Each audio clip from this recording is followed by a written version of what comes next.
Running the time, man.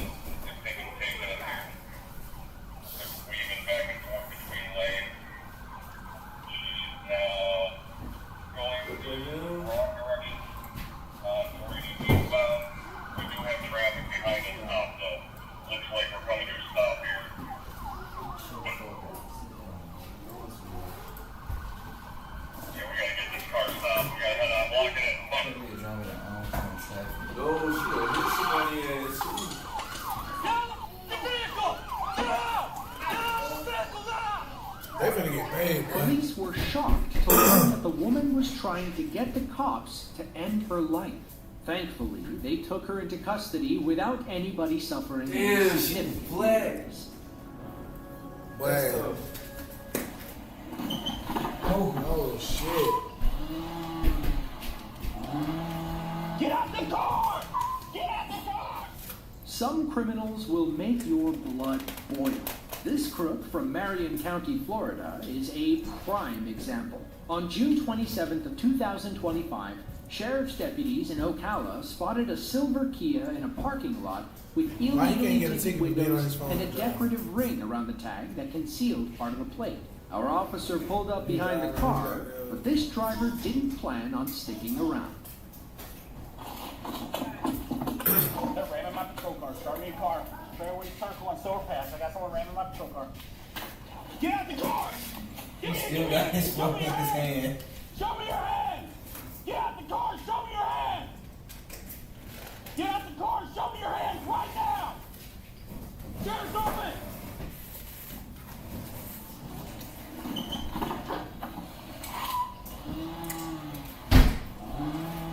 Get out the car! Get out the car! Get out the car! Get out the car! I would have drove through the picket fence. If you was gonna hit the car, you should have drove through the Get picket out fence. the car! Get out the car! I said he better just get out there and get it right. I thought he was the way he was sitting for so long. He should have been back there. I ain't gonna care. 64 man, they just tried to ram me. Man, go to dash cam. What the fuck? That was cap. That was cap. Tried to ram him Hey, was he just went crazy. through a fence. He's headed out the Silver Road. My time was it. Bro, go to dash cam. I was gonna say, why is camera so low? We can't see shit. Silver four-door made a left on Silver Road. Bro. 26, I do live in Philadelphia. We made a left on 79 Dustin Road. This shit ass. It's on, he flooding that bitch too. Shit! Call it! Get on the ground or I'm gonna chase you! I'm going. Get on the You going for ground! real? I don't see the nigga. Alright, Phil. But I would have slid to the left so quick, Left boy. there. Camo hands. Get on the ground! There's canine over there waiting on you! Toss He my can't. clothes. Toss my clothes to the right. Rear to the left. Back a little bit. You stop! Why you stop? Nigga bullshit. No. Plot twist that says Charles Brett kept running. We don't do that in Marion County. No, I said black shirt came up pants. I never Came my shirt. see someone act like you. The police mad to us. I ain't never seen nobody act like you. The driver, later Best identified hit in as his life. 24-year-old Jordan Speed, wasn't the only person inside the car. This Father of the Year candidate was running from the police with a baby on board. Is that baby okay? He Was I in the car? key? Oh my God. Car change. Everything's all right. That's your niece? Where's her mom? She's on the way back. She was coming from work. We need. Get your. What happened? Did somebody tell me what happened? I tried to stop him and he tried to run me over. And he ran from me. So what's the point of you trying to stop him? We're not worried about that right now. We're worried about the fact he ran me. Okay. Okay. His baby mama look crazy too. Shit. Okay. All we need you to worry about right now is the baby, okay?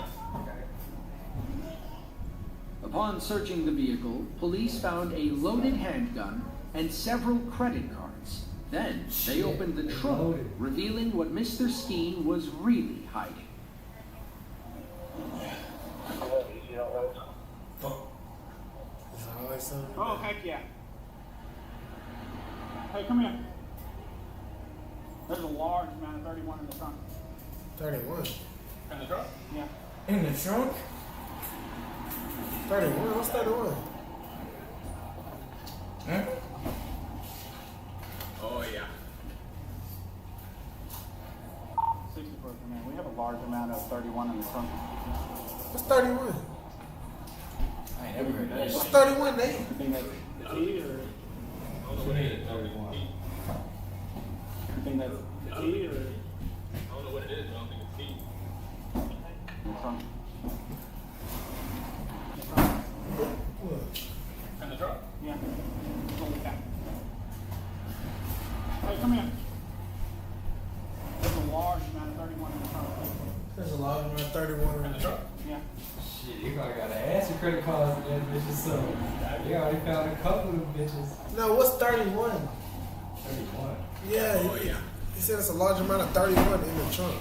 Well, we gotta call Large KC amount for of that 31 one. in the Life trunk. paraphernalia. Shit, 31. I ain't never heard 31. Life paraphernalia, bro, because they don't look like they got nothing that's like clear evidence for real. I mean, they ain't never said no code word before. They'll say what it is. Oh, okay. Yeah. 31 might be narcotics.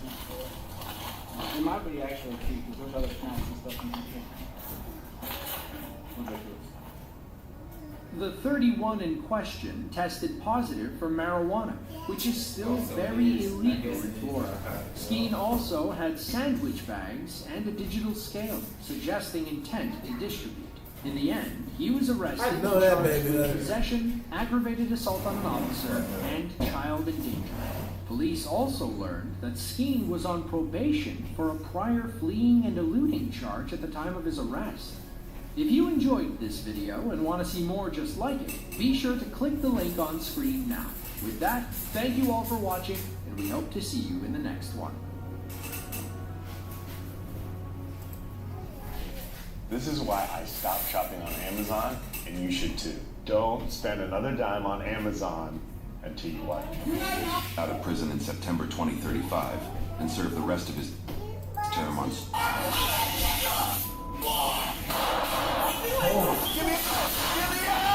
It was around 9:30 p.m. on January 24th, 2023, when officers responded to a home on Carth Road in White Bear Lake, Minnesota.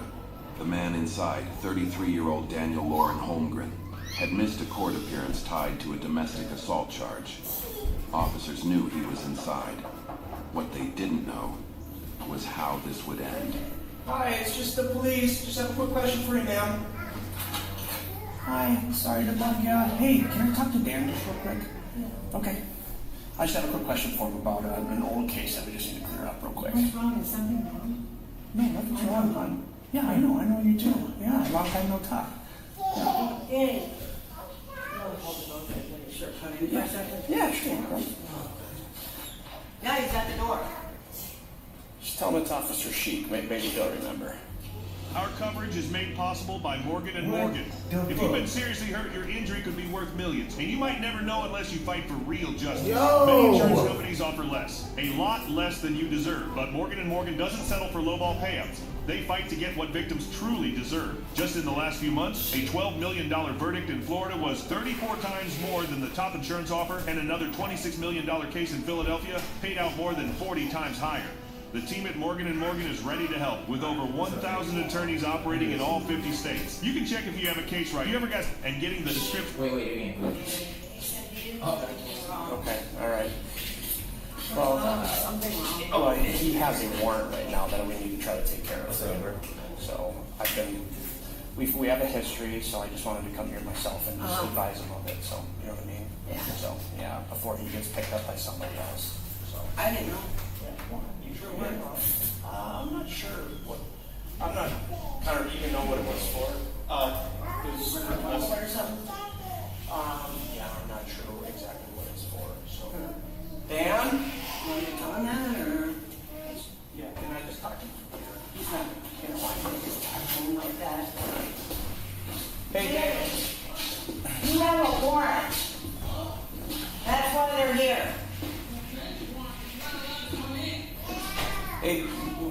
Officer Sheik. All right, well, you have a warrant and you got to take care of it. So as of right now, you're under arrest. Okay, well, come on out. He's not doing anything wrong right now either. He's doing really good. Well, that's why I'm here. Like, I understand his history, and I just want to...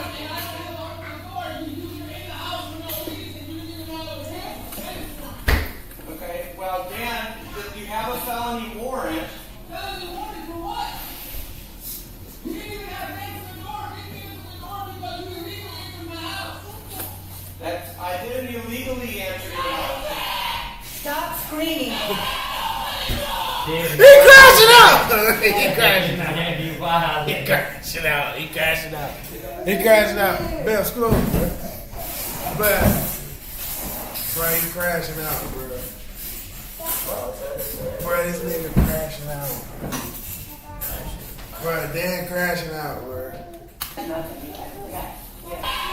I didn't illegally enter your house. Stop screaming.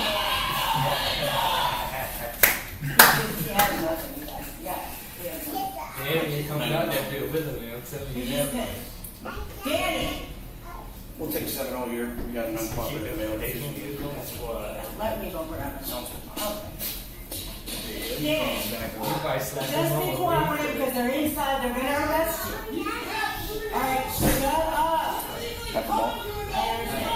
I understand that, but now they're in. I can't do anything about it. Okay? And I don't do nothing about it, so let him take you. Danny, I will bail you out. Kill. Okay, what are you going to do? What are you in trouble for? Alright, fine. I will pick you up tomorrow. They're going to take you. They're in the house. I can't do anything about it. Dan, it's not Mom's fault. That is. You're not even supposed to be in here. You don't have an active warrant. Well, you do. I don't. You're correct. Man, you're not supposed to be in the house with a bench warrant. Why are you at my house? I don't know. There's a warrant for him. He didn't know. Is that it? Failure to appear, maybe? Yeah, he failure to You appear. didn't have to open the door. It's a bench warrant. It's not an active warrant. I understand that, but they came in by themselves, so... No, you were invited me in. You didn't have to answer the door. You were just Dan, your mom didn't know anything that was going on. Bitch don't I just wanted understand the to talk principle to Danny you. trying to make. Like, bitch, don't answer the door. You get what I'm saying? Like, she not understanding. Danny got a person ready to live by right now. Well, your mom answered the door and I was talking to her, so... Well, I don't want to turn this into something it doesn't need to be, Dan. Well, I am, because I'm just here trying to talk to you and try to work through this with you. No, you're trying to put handcuffs on me and you're a pedophile. What's he talking about? Pedophile, you take people down in jail, strip them naked. That's why you even out of the juvenile. Dan, I'm not here to try to...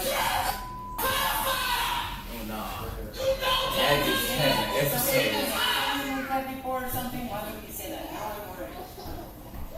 You know you're not supposed to be in this house. If she didn't answer this door, you would have to leave. It's a bench warrant, not an active warrant. You don't have anything to attack me personally. Introducing the second generation Blink Video Doorbell, designed to Bro, give he's you peace of mind no matter Ain't where going you are. off, bro. If he don't give a fuck like nothing going on in this motherfucker in his house right now. He doesn't have anything on. He doesn't have anything on. Yeah. He's not I don't- like that. He's yelling. That's a defense. That's all. Danny, come on. No, we're doing the house with you. They're going to arrest you either way. They're not leaving. There's not one of them here. There's many. Come on. You came in here illegally. Fine, Danny. But why not just make it easy? Go down and I'll bail you out tomorrow. Whatever you need to do. We'll work through it. Why did you guys come like that? If that's What's that? Why did you guys come like that? Like what? How do you know that she's a vulnerable adult schizophrenic and you took advantage of the fact that you knew she let you in the house. What was your You question? had to open the door and you couldn't have done nothing. You would have had to walk Why away would and you go guys? home. Why would you guys come up here if it's a bench warrant? Bro, he dog. Well, because he has a warrant. Then why just let me know when you want me to go? Well, he has a warrant, so he has to go to jail. To take care of it. Because it wasn't. It's a felony level warrant, so. Felony level warrant means he has to go to jail. It just is what it is. He has to take care of it. If she didn't open the door, you would have left it, but it's not an active warrant. It is an active one. Well, it is active because it's current and it's live. You enter people's houses illegally, you would have been able to kick down the door and let them leave, right? That's correct. Like you're enjoying one night, and now you're in the house illegally, you know, you took advantage of my biological water. Remember, make you pray, admitting what I already said. Well, I'm not here illegally. Right. But we're here, and you're here, so we can't just walk away. Well, I would like it to just continue to be a nice calm night. Of course I do. Huh? Oh, no. Why are you acting like this, Daniel? Yeah. Can we just Where did you go?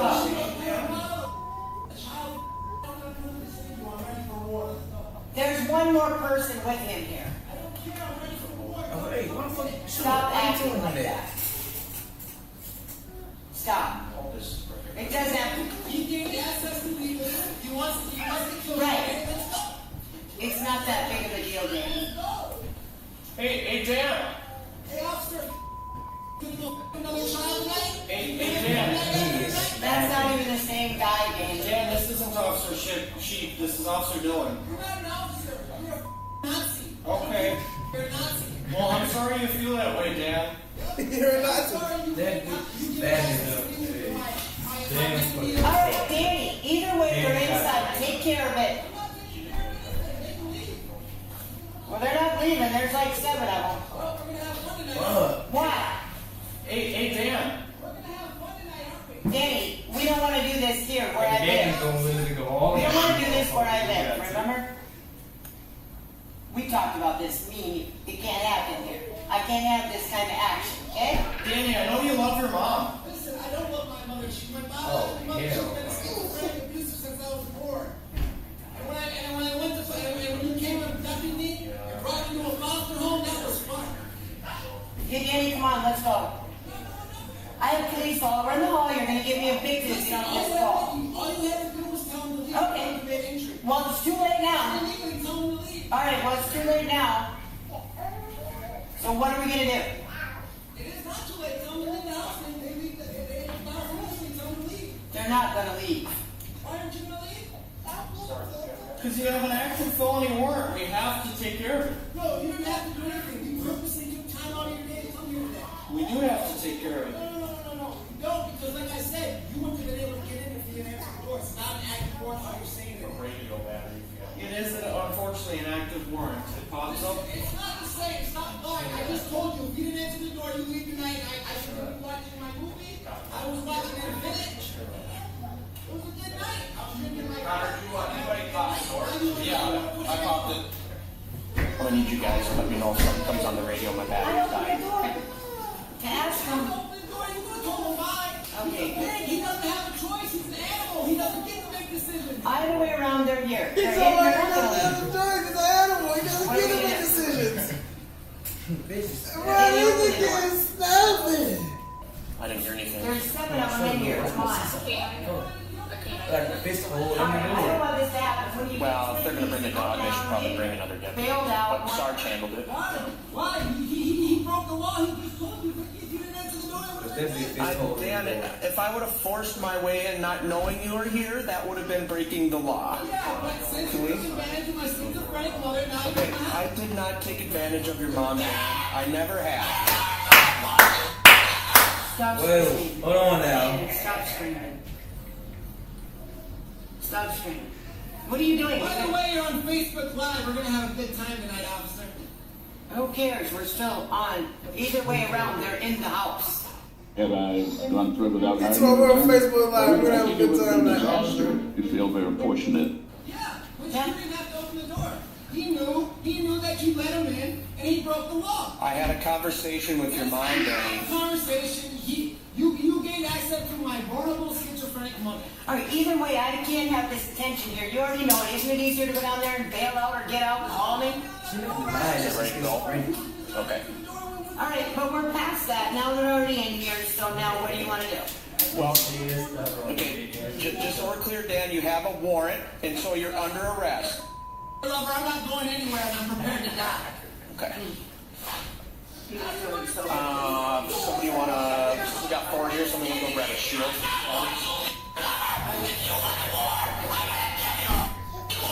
I'm in there beating his ass. He keeps saying, hey, that's his third time. Danny, stop it. As Daniel refuses to come out of the bedroom, Sergeant Eric Gadbois He got a, oh my god. just as Sergeant Sandell sets out to grab the shield. Basically, that's all the chaos.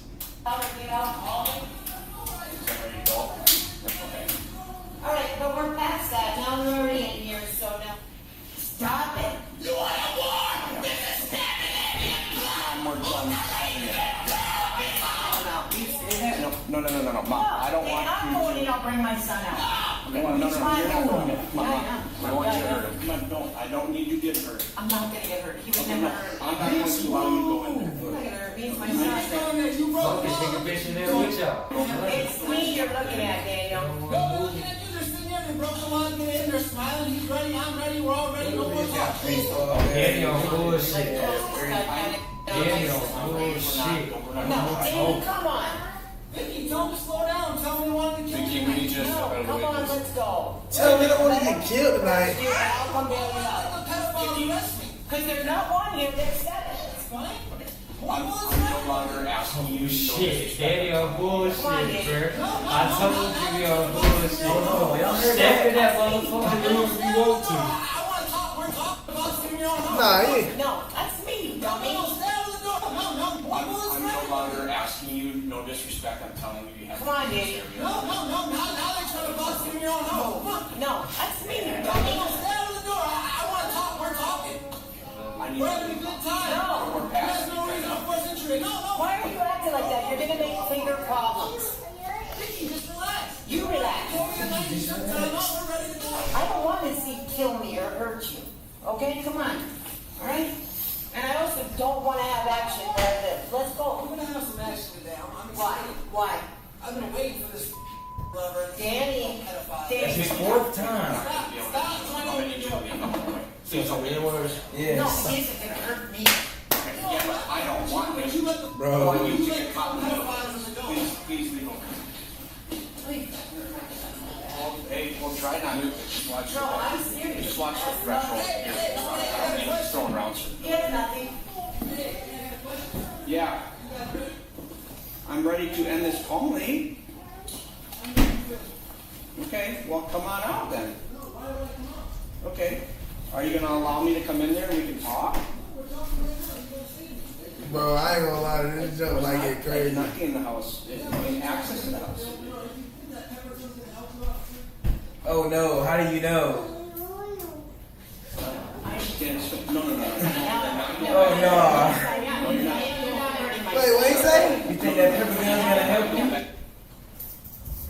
And I'm pretty sure the gun said pepper on it. Not in the house. In access to the house. How do you know? Like, what the fuck? He was like, Yes, I am. You're not hurting my son. You're not going in or not. You're ready to kill me and I'm ready to die. Danny, stop. Okay. Pong, can you stand with Mom? I'm coming in. Oh, her back. Fuck It's not an option. You need to No. We need to go out of the apartment. I don't want my son to get hurt. This isn't fair.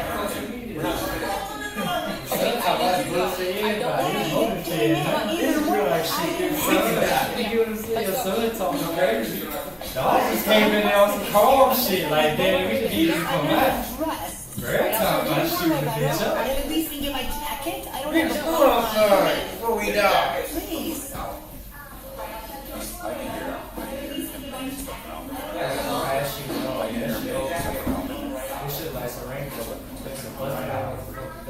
Think that shit bulletproof?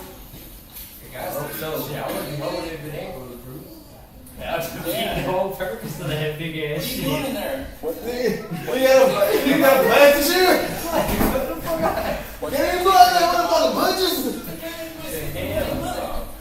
That's up, guys. I don't need drama for that.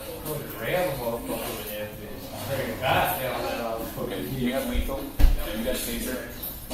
You got taser or lethal. You got lethal. Please don't hurt me, you guys. I'm going to defend myself. Are you ready for this action? He's defending himself. No, please don't hurt my son. He's somebody here ready for this hat trick. Now that was I am defending myself. Any aggression is a She needs to leave the apartment. Get out of here. No, get out, Vicky. with everything I have. I got all man. I didn't want to send one from this. Oh shit! Oh shit! Why ain't going there with the Oh shit! He got one. Yeah, he got one. I ain't thought Danny was bullshit.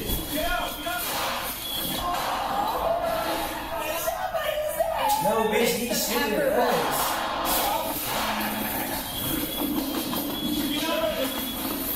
I would have waited out. He don't got more than us.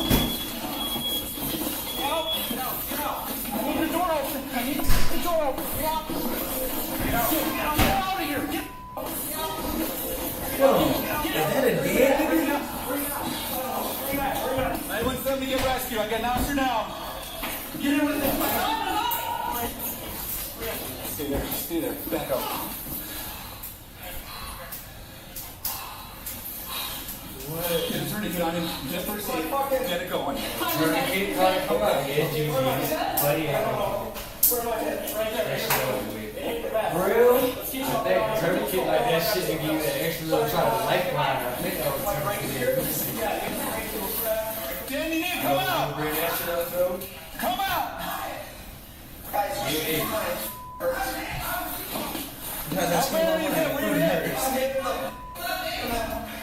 Anyone said you were seeing suspects hit, but I can't confirm. He lying. He lying. How he got hit? How he got hit by? Get him out of here. They got tied up. Love. Is he dead? Like, what? He ain't even screaming. I'll get my pants off, guys, please. How?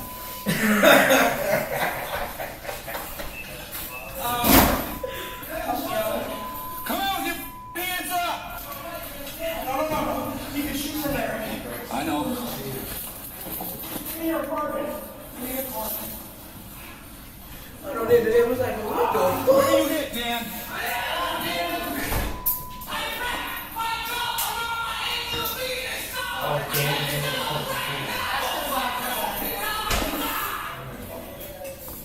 Don't do this, man. It's not worth it. Damn, bullshit.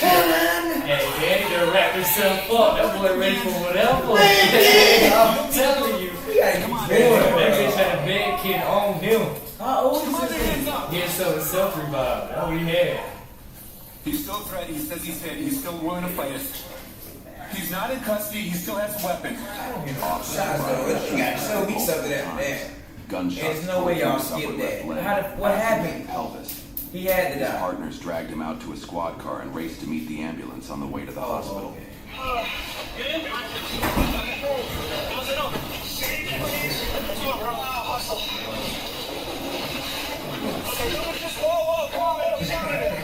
Just relax. Take a breath. That's it. We're self-transporting. Hold on, is this medics? Nope. Hey, that's fire. Stop, right here, stop.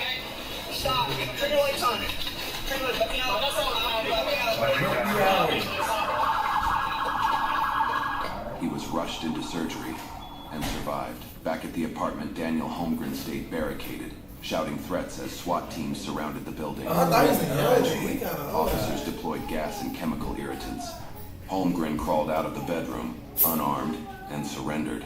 Inside, officers recovered a Smith & Wesson 9mm handgun. Holmgren was booked into Ramsey County Jail. He was charged with first-degree attempted murder and 4 counts of first-degree use of deadly force against a peace officer. In August 2023, 1 count of first-degree assault, along with the entire case file for the original domestic incident, were dismissed as part of a plea deal. Holmgren was sentenced to 19 years in prison, with credit for 213 days served. Due to Minnesota's 2/3 sentencing guidelines, Holmgren could get out of prison in September 2035 and serve the rest of his term on supervised release. As for Officer Sheik, he recovered from his injuries and was welcomed back with open arms when he returned to active duty about 7 months after the shooting. For exclusive clips and behind-the-scenes content, join us on patreon.com/MidwestCrime. Dance your way to LA. And battle for a chance to win. Never sue the other driver after a car accident. There's a better way to get paid a way bigger check without having to go to court or pay expensive upfront legal fees. Listen, if you've been in a car accident in the past year, even as a passenger. She made a complaint that says somebody was in the basement and they were injured. Well, I gotta ask. I mean, because you're making me. Well, you're making me a little suspicious now. Oh my God. No. But why would a crackhead say that about you? Oh, it's crazy too. He the blood. To the ski is crazy. I only seen that one case, and them niggas was so by store. Oh God. Oh, Jesus. When police respond to a report of a woman imprisoned in a local residence, they encounter a bizarre homeowner who says their very presence is putting him in danger, but there's no sign of a woman. It's not until a second call brings them back that the cops go inside and make a shocking discovery that's beyond anything they could have imagined. The following report is based on official police records. On the afternoon of May 2nd, 2023, a woman calls 911 in Cleveland, Ohio, to share a disturbing story she just heard from a frightened stranger. I was just calling because I was at this store, right? And this lady had came out of nowhere and was just like all hysterical and scared and stuff or whatever. I don't know where she went to, but she said that this lady was supposed to be tied up in this basement. Now I'm only calling because I'm not going to be able to sleep tonight knowing that somebody might be tied up, even if it is a lie or whatever. I got to believe her because the way she was scared, like, no, she didn't say anything else. Officers with the Cleveland Police Department arrive at the address moments later. Police.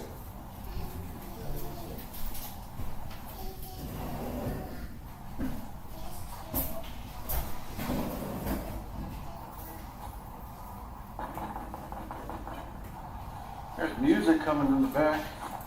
Hello?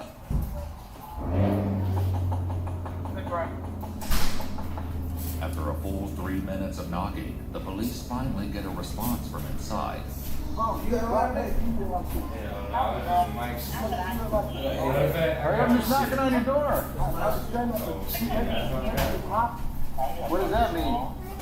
I'm about to come up. All right, come on out. I'm about to come out. Where my gun? How you doing, sir? Don't take me out here. Just so you know, everything's recorded. Yes? Turn those cameras off, please. Well, what's going on? Please turn the cameras off. You have to give me a reason, and I can't. Oh no. You guys are making my spot hot. I work for you guys, okay? Long story short, I work for you guys. Please get off me. You guys are blowing the spot up. Alright? Who do you work for? I can't tell you that. Why? I cannot tell you that because I'm not allowed to tell you that. Okay, so just understand that. Well, here. Go home. Do you have a call? Here, sir, let me just tell you why we're here, and then we'll leave. It could be nothing. I don't know. I don't know anything about you. Alright, I'm just saying, y'all can't be here. Y'all making my spot hot. Alright? After pushing the cops to leave, the man finally asks what brought them here to begin with. What was your call about? Did you have a female here earlier that was a white female in a black coat? Hang on, bro. All right. Well, here's the complaint. What's the complaint? She made a complaint that says somebody was in the basement and they were injured. Hey, y'all gotta go. Y'all gotta go. Well, I gotta ask. I mean, because you're making me. No, sir. Well, you're making me a little suspicious now. Man, listen, you need to leave. Not only do the police stick around, more of them soon arrive. Oh my God, what is the people here? Man, it is a big deal. What? I'm trying to tell you not to.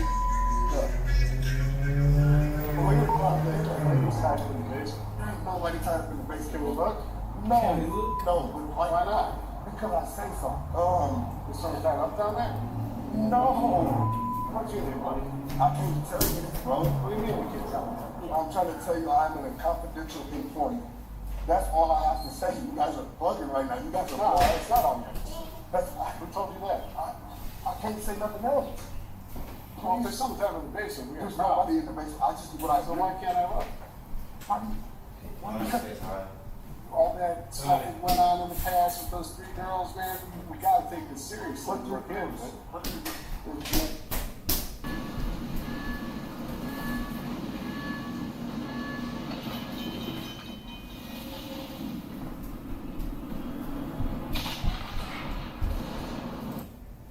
I don't know. Man, you know what I'm saying? We don't take this seriously. I'm like something going on. I'm like, you give my social security number? Oh yeah, keep going. Stop. We're going to talk. We're not going to. Yeah, you say that. Tell him please not to. While the man appears to believe that his status as a confidential informant puts him above suspicion, the police don't share that view. Detective Smith, please. Oh, which Smith? Detective Smith, the one in 2nd District. Okay, that's how you know now. Okay, well, I guarantee his phone number's right here. No, listen, we'll call him. Listen, we'll call him. Well, why would I call him? Listen, will you stop talking for a moment? I can't, bro. My life is on the line. Who's on the line? All you had to do was talk to us. You're the one who came outside. No, I don't know what's going on, baby boy. That's what I'm saying. Listen, once again. And everything and drive past us, and I got 5 cars out here. All right. Why are you acting this way? You understand why I'm acting that way, do you? No. If we have to call Detective Smith and say, hey, do you think this guy would have a girl tied up in his basement? He's gonna say no. Is he? 100%, bro. He's willing to risk his career for all that? Oh my gosh, you're gonna take a crack his word over Detective Smith's word, right? Well, I haven't spoken to Detective Smith. You're gonna talk to him. He's gonna let you know what's going on. I was down there for an hour with him yesterday. Okay. I just left my probation officer. But why would somebody say that? Crackheads. But why would a crackhead say that about you? Crackheads, but probably because they want more crack. Do you have crack? No. Why would I say that? Why would you ask me that on camera? I don't know. Don't do that to me. I know I don't have no crack. My job. Well, why would the crackhead be here then? Wow. And the most confidential informants don't come screaming out the back door, I'm a confidential informant, do they? Despite the suspicious circumstances, the police lets the man, Delonte Edmund Geiger, go back inside his home while the other cops contemplate what they've heard. You ever, actually dealt with a confidential informant? Yeah. What the fuck?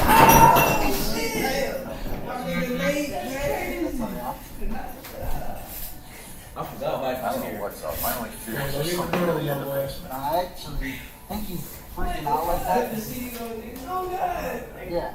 He's gonna let us in. I forgot this was this. It's real sketchy. He said me and another guy, but you're coming to and telling me I'm probation for saying anything. And I'm just having to back that stand. Just you screaming for help.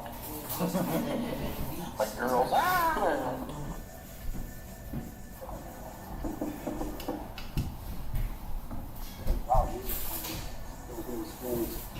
If it's a joke, it's one that will become much less funny before this day is through. I got the camera on right now. Ooh. My boy, they did all No. Fine. Stand outside. Leave this crap. Oh shit, I gotta get into that bit, bro. See, I got a PC and shit, so basically everything can go off the PC. We still got one of the streaming shit I use. What's this experience? With that, the police go into the residence, and as the sergeant checks the basement, his backup waits upstairs with Delonte. I'm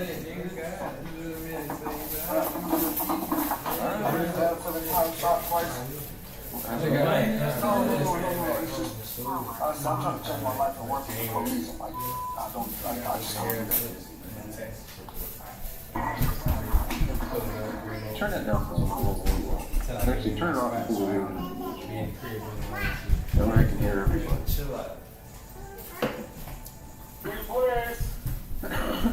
Me. So what, someone just pissed off at you or something? I'll say, never come back here. Alright. You want to lie, babe? I have it in your hand. Safety. Alright,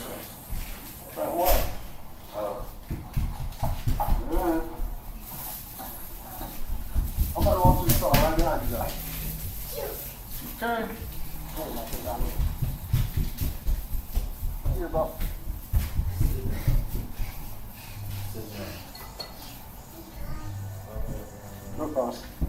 Okay. He was dead ass? I know. As it turns out, the cops will be back sooner than they may have thought. That evening, a woman tips them off that Delonte showed her pictures of a woman being tortured and zip-tied to a chair, warning that he would soon do the same to her. The police go back to the house at midnight, and once again, it's not easy to get someone to the door. I feel like we should be able to kick that bitch over to that point.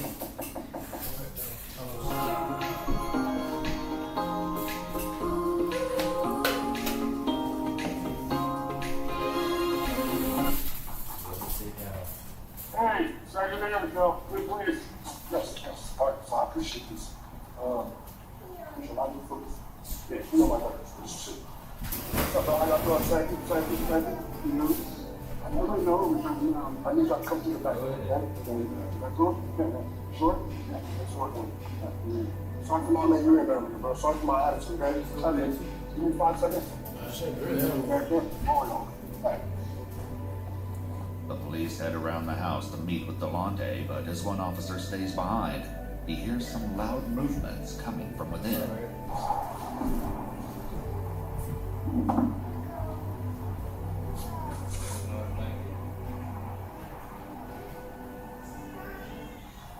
Delonte soon lets the cops in, and they head straight down to the basement to continue the search they cut short this afternoon.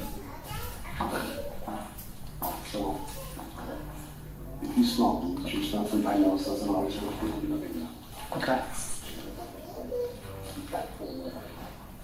Now it's my cat piece, so. The basement again seems to be absent of any victims, tied up or otherwise, but this time the cops are determined to search the entire house.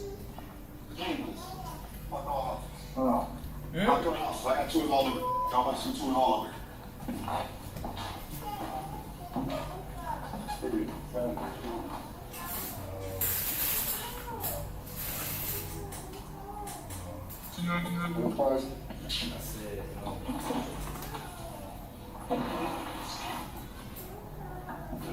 I'm about to close the door on you. There's another door behind us. Okay? I hang out up here because this is rather fresh.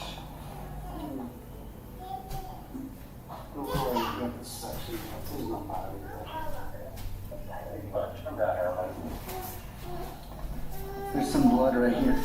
There's some blood. Like dried blood. Pink. There doesn't appear to be anyone else in the house, but suspicions are mounting, not the least because Delonte has decided the search requires an extremely loud soundtrack. Just turn it down. Just gotta find it. Clear. Turn it down. It's me. All the way down.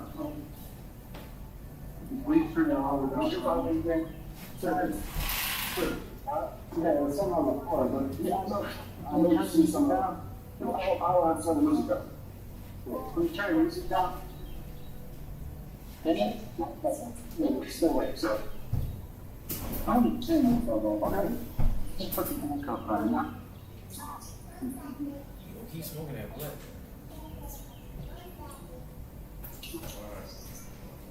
No, turn the music on. With the newfound silence, the police turn to Delonte, determined to finally get to the bottom of this runaround. But even on a day filled with rumors, strange claims, and unsettling tips, none of them are prepared for what comes next. Is anybody on that front porch? No. So what's that noise I keep hearing? That you keep turning the music up on every time I hear something? Is anybody on there? I heard him dragging something out when we went from the front to the back, too, just so you know. Is anybody in that front? Because I heard a voice or movement and noise. Yeah. Who's up there?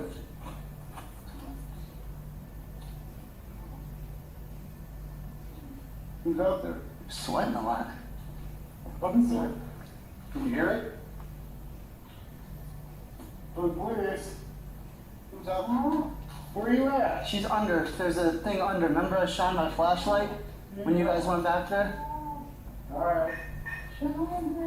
Police.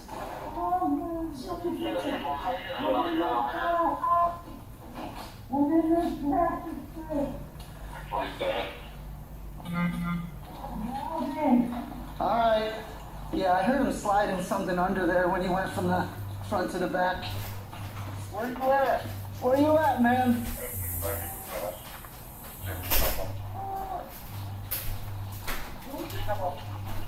We're looking. Up you got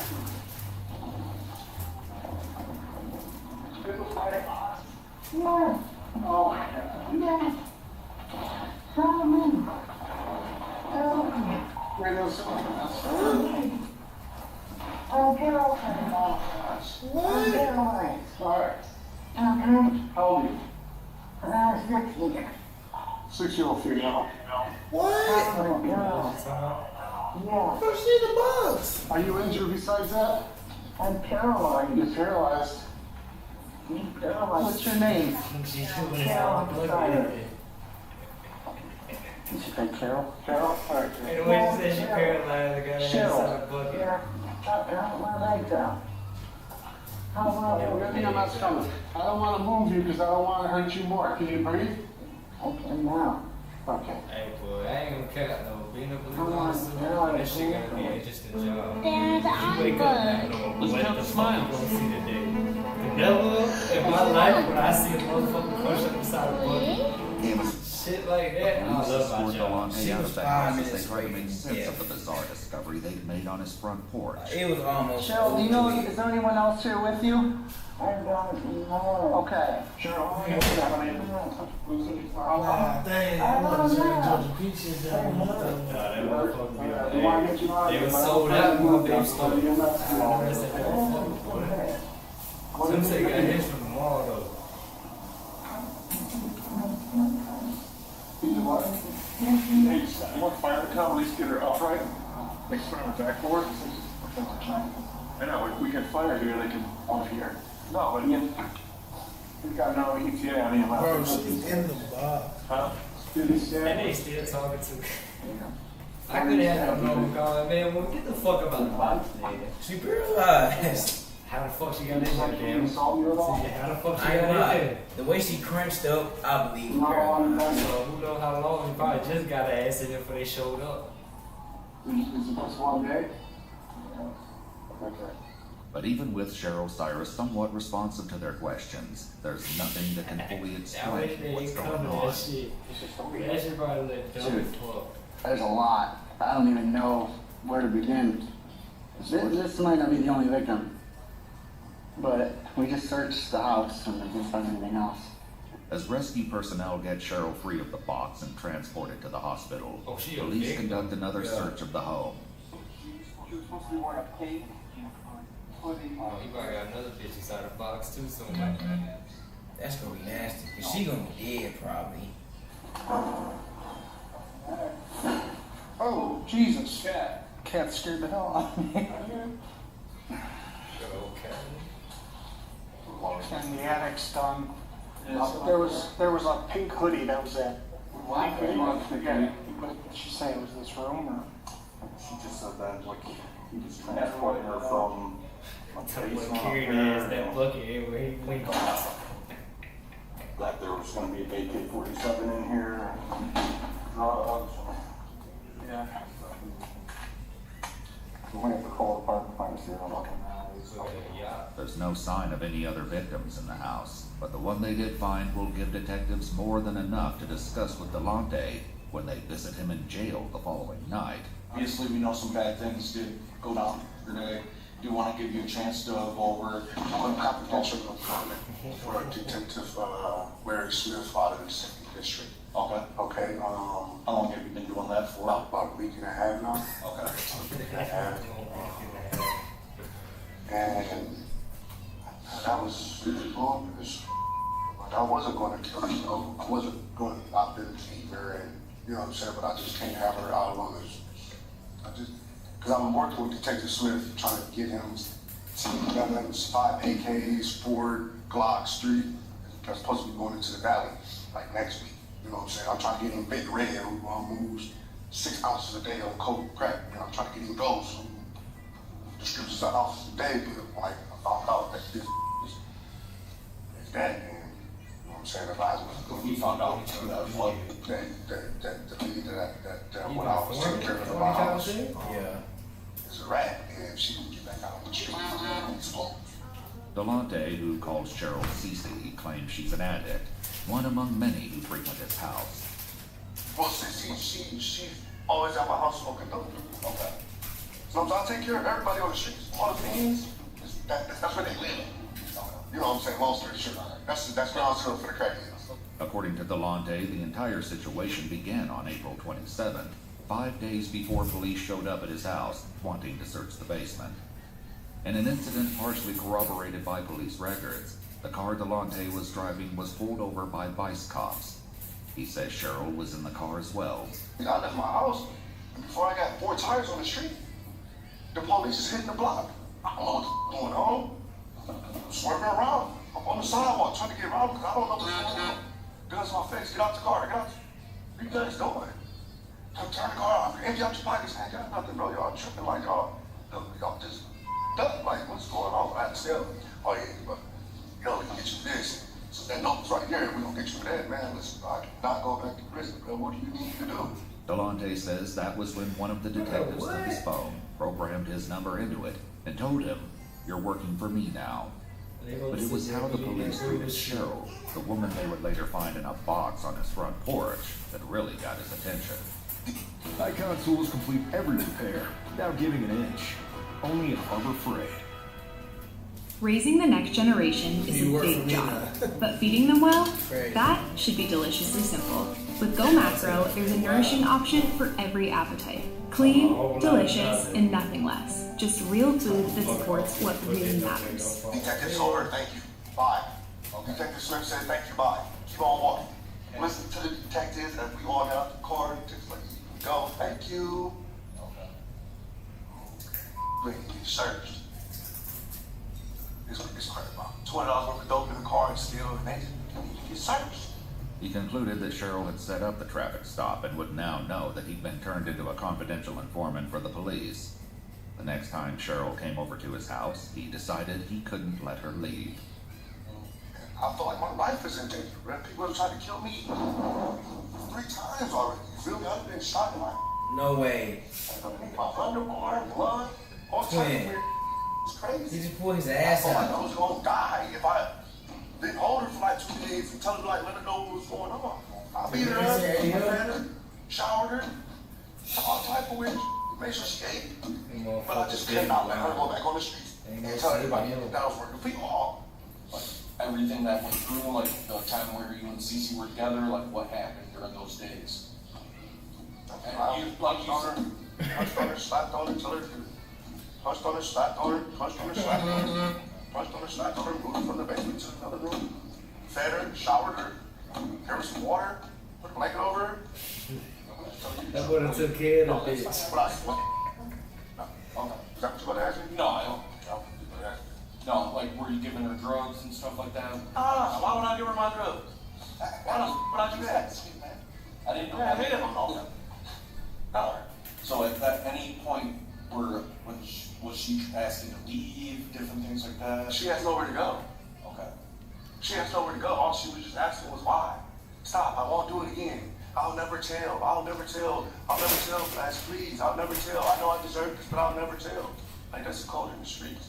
While Delonte speaks to detectives, Cheryl lies in the intensive care unit on a ventilator in what the hospital classifies as a declining critical condition. In addition to being on dialysis, she's suffering from swelling to the head and brain, broken ribs, a collapsed lung, and multiple spinal fractures. Damn. Oh, yeah, But according to Delonte, it could be worse. Go kill her. Would have been dead. Long story short, I wanted to kill her. She would have been dead. So fast. Delonte says that, among other things, he had Cheryl sit down and write, "I am a snitch," and "I am a rat" over and over again. It's worth noting that while the police report from the traffic stop identifies 2 passengers, neither of them were named Cheryl. So when the first time yesterday with you and stuff like that, they They asked to check the basement. She wasn't. She was upstairs laying out in the bed. So we're down in the basement. So let me ask you, because there was a moment in time, I wasn't there, so I can't speak on it or anything. So there was a moment to where like you were still inside the house for a little bit. Did you have to call anybody to ask if you should let the cops in or anything like that? My detective. So then at that point he told you just to let them in if you want to check the basement. Yeah. He said they're not gonna, he said, case like, matter like this, they're not going anywhere until you let them in the house and check the basement. If you don't, they're just gonna come back with a search warrant and check it anyways. I said, all right, bet. 5 minutes. Come in, come in. 5 minutes. Took me 3 minutes to put her upstairs in the bed. 2 minutes to let them in the house. 1 minute for them to not do their job and go home. Well, back there, we just went to search one room. They searched that one room. She wasn't there. They left. Stupid dude. All right. So. Yeah, you talking your shit. Right? You should search the whole house. Yeah. We found somebody in the basement. Okay, come on in. Check down the basement. Nobody's there. He not tough, Sorry. Job. You're supposed to open up the tables, open up the refrigerator.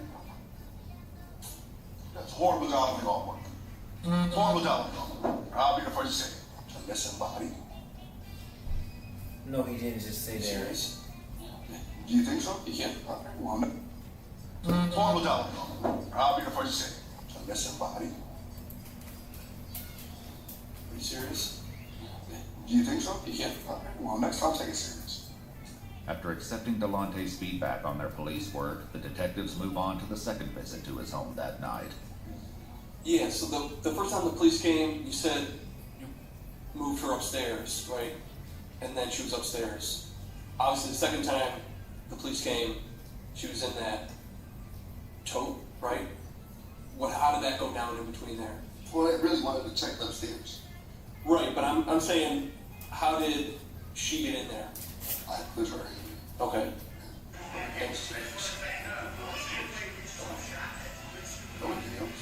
Why are the music going so loud? Just in case she When Sherilyn proves to the point that she can speak to detectives, she tells them that Delonte, who was her dealer, turned on her and accused her of being a narc. Over a period of days, he beat her, stabbed her, dragged her across the floor, broke a television over her head, and put her in several different containers. He says he also poured water on her to the point she couldn't breathe, and fed her addiction so she could endure the pain. What is that? He broke a TV over her head. Boy, so he waterboarded that bitch. This boy couldn't breathe no shit. Nah, he was Even tortured. still, Delonte appears He's hopeful like, he fed her that and this will shit. mostly blow over. I'm trying to help me or not? Well, like I said, it'll go from there once you see the judge and like the case starts moving forward. No, but you guys have to talk to the judge though and let her know that I am a confidential informant and that I am working with police. Like, I understand I'm in trouble, but what I need you guys to do is like, Well, I'll put in the paperwork to let them know. you know what I'm saying? Cause I like doing my job. I like my job. And like, I don't want guns on the streets. I don't want drugs on the streets, so I can't do that if I'm in here. Then Detective Smith will buy me out. Believe it or not, if I get a bond, he'll come buy me out. You know what I'm saying? So I just need a bond. And DT Smith will come buy me out. I'm going right back to work. But that doesn't happen, and Delonte is soon informed that his bond will be set for $750,000. News that he responds to with a middle finger at his hearing. 11 days after his interrogation, he's still in jail when he speaks to his mom on the phone. You think they lower my bond? If they lower my bond like $200,000, I got enough collateral to buy myself out. I already talked to the bill about that. He said he's bring my collateral, bring my trailer, my tools, and I said where I had to put one of my businesses and I'm out of that. That means he said that he can make you guys on the bond. You just gotta see tomorrow when you go to court. The worst outcome that comes out of this to you is might be 5 years in a asylum. But things turn out a bit differently. At a court hearing 6 months later, Cheryl Cyrus recounted the horrors inflicted upon her and told the judge that she remained 98% paralyzed and dependent on others for her fixation. Delonte Edmund Geiger pled guilty to 1 count of felonious assault, 1 count of kidnapping, 1 count of possessing a weapon under disability, and 1 count of tampering with evidence. In November 2023, the judge said, "I've never seen an offense like this in my time on the bench." and sentenced Edmund Geiger to 16 to 20 years in prison with an expected release date of April 2039. He's currently incarcerated at the Trumbull Correctional Institution. If you'd like to see select new videos early and help us keep uncovering case files that rarely come to light, you'll find extra footage and unseen details on our Patreon. Channel memberships here on YouTube also include early access to select new videos.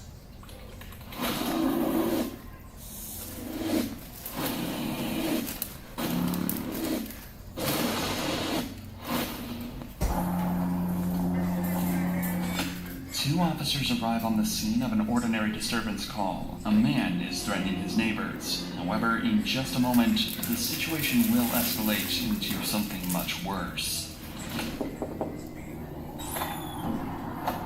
Does he have any knives? Any knives? Guns? The suspect is armed. Okay, we're gonna block the main entrance right here. My neighbor's threatening me. Please kill police. I have it on video. We have deployed a SWAT team on your picture. Step out slow! Shot out. Officer, what the fuck? On March 11, 2023, a peaceful morning descended into chaos in Steel Creek, Charlotte, as one man began a campaign of terror that has put an entire neighborhood in danger. But to understand how police got this schizophrenic man under control, we need to take a look at every tactic and technique the SWAT team used throughout the 30-hour standoff. It started at 6:45 a.m. on Saturday morning when On Time walked into his front garden, megaphone in hand, and threatened to kill his neighbors on Briar Fork Drive. The clock started immediately when 911 started receiving calls from some of those neighbors. My neighbor's threatening me. Threatening to kill police. I have it on video. They're scared. Okay, and when you say he's threatening you, is he doing it in person, on the phone? Yes, phone with a megaphone out in front of yard. Got in the car, ran his stupid ass over.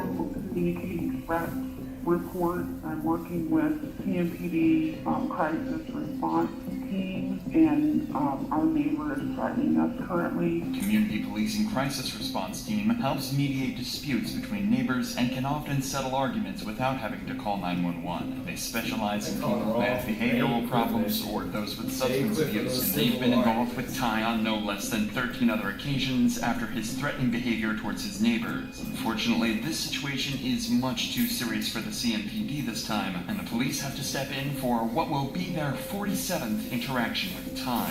At one point, it was repetitive. Throw his ass on. Like, 47 is fucking insane. Imagine how many other 30-hour standoffs you motherfuckers have had 47 times. At some point, like, man, he should admit his ass somewhere. Where's the rest? I don't know, because we have to take him. He's always involved. Does he have any knives? Any knives? No, Guns? we have gun. Six, the gun have the six, yeah. Her English is terrible. He has that? Yeah. Well, we're going to try to get out of his range in case he shoots. He can't see us to shoot. In order to make sure the cops have the right information, they're going to need to break down the language barrier. So her daughter is soon on the phone helping to translate for the officers, ensuring the cops can properly assess the gravity of the situation without second-guessing themselves. Who's this? Oh, hello?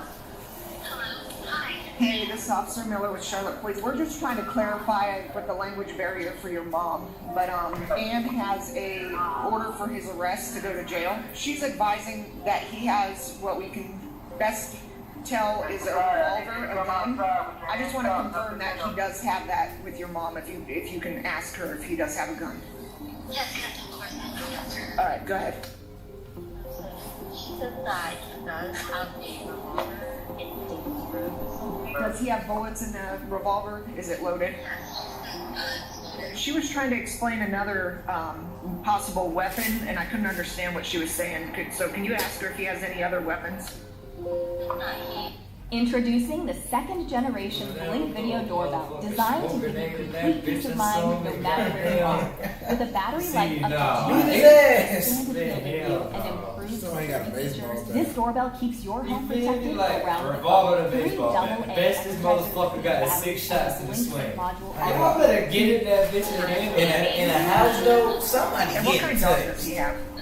It's not going first, but we can do it. That's the shit that just happened.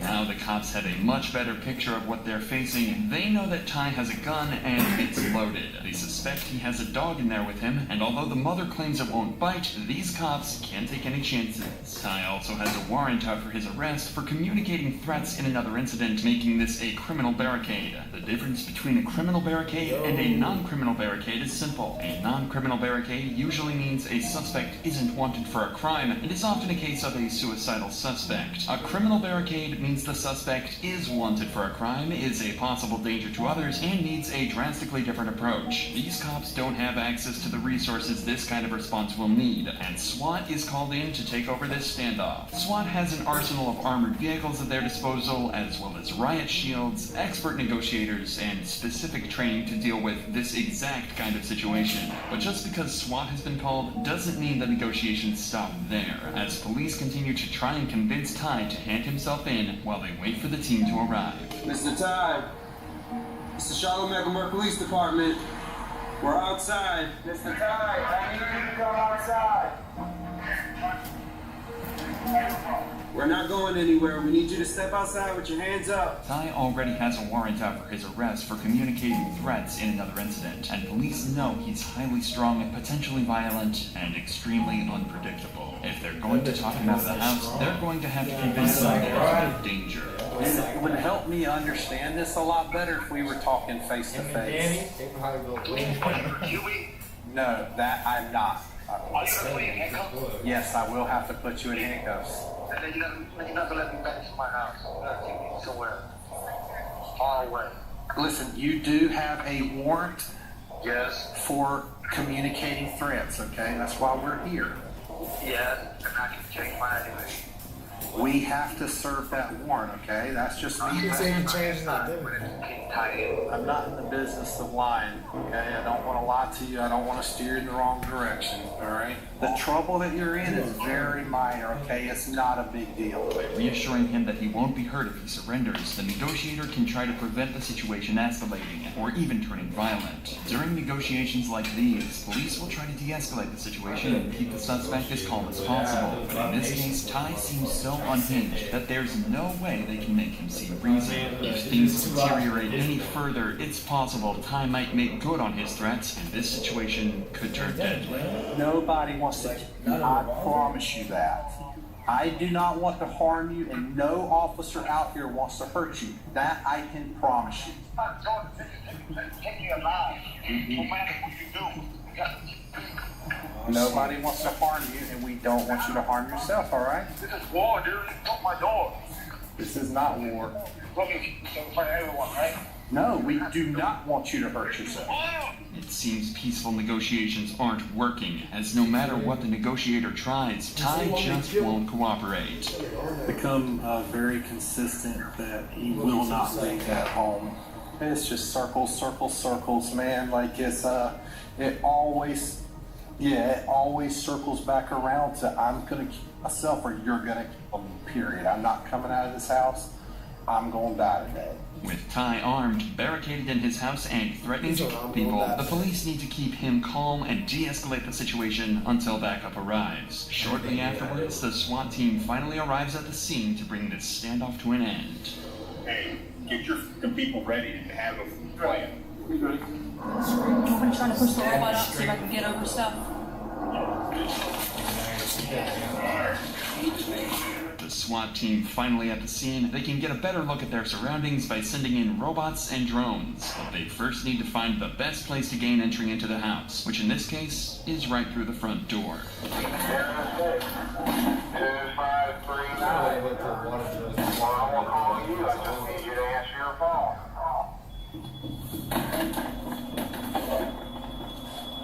This is very important. Nobody is here to hurt you.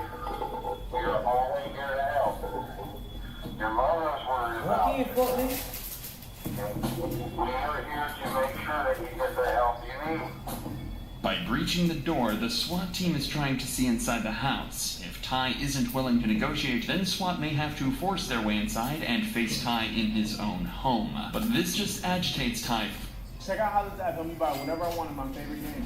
Limited money makes it so you can get what you want from the game, right from jump, without the grind. Let me talk Further, and he closes the door in defiance. Once again, SWAT has no idea what's waiting for them inside, so they decide to break down the door again. Only this time, they intend to rip it right off its hinges. Although this has made it easier for SWAT to enter the house, the negotiator's job is about to get even harder, as breaching the door has only agitated Ty further, and this standoff is threatening to spiral out of control. I want you to myself. I'm not going to be here and be cut off. What if Brett just got inside the window from the top of us, our fingers all fucked off? Let me control the voice. Literally, the voice is controlling me, man. You are stronger than that. No, I'm possessed. You control the voice. Listen, I have faith that you can control that voice, okay? Okay, then let me do it. No, I'm just going to get this voice out of my head and go to heaven. No, don't let that voice win. It's I have crazy. no control over my mind, dude. I'm telling y'all, I'm under mind control. Possessed. You are stronger than that, okay? You can do it. We can help you. This could be some kind of manic episode Ty is experiencing, as he's definitely not of sound mind, especially when he's talking about voices controlling him. He's angry that his mother's front door has been destroyed, and the cops know they've made him mad. Their priority is to try and de-escalate the situation, so they try and convince him they'll fix the door after he hands himself in. But Ty's reaction is not what the cops were hoping for. Broke my door, man. I spent an hour telling you that was gonna happen. I broke my door, man. The door can easily be fixed. We got four. It's only me and my murder. Who's gonna take care of your mother if you harm yourself? Well, leave it alone. I'm going to make you kick me in the eye. I can give your mother a number to our risk management, and our risk management can help fix the door, okay? And we all know that. Myself, you can be. No. That's why I'm acting like an idiot. Nobody's hurting. Nobody said you're acting like an idiot. Listen. Well, you act like an idiot. You broke in my door, so I'm shooting myself. And I told you we were gonna do it. He hang up on you. Shit.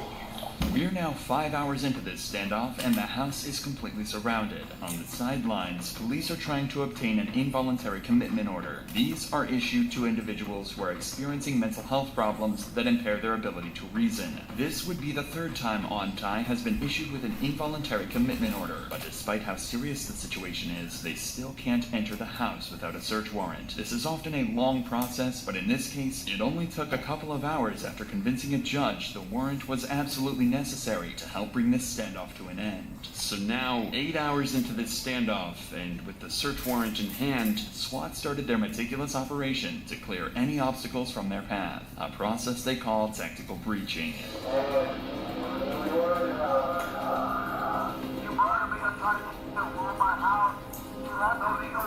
Tactical breaching is more than just breaking down windows and doors, as it allows easy access to the house and allows police to see inside the house. But it's still not safe for the officers to enter the house, as Ty is still hiding and armed with a gun. There's only one way to see inside the house without putting lives at risk, by using the latest technology to their advantage, like drones and robots. Alright, well, we're sending a robot in up the steps if we can. I'm in the living room, so I had to go through the garage. Okay, alright, sir. Well, we'll get the drone up. You want to blow? So this is what the living room looks like. Police robots have been around for decades, but are limited to low ground. With Ty hiding upstairs, police need to utilize one of the newer members of the team, the drone. First developed for military purposes, drones have become increasingly more popular with police departments all across America, just like here in Charlotte. I'm doing what I can to push my way through. Robots in the laundry room. A lot of junk show trying to push this stuff out of the way.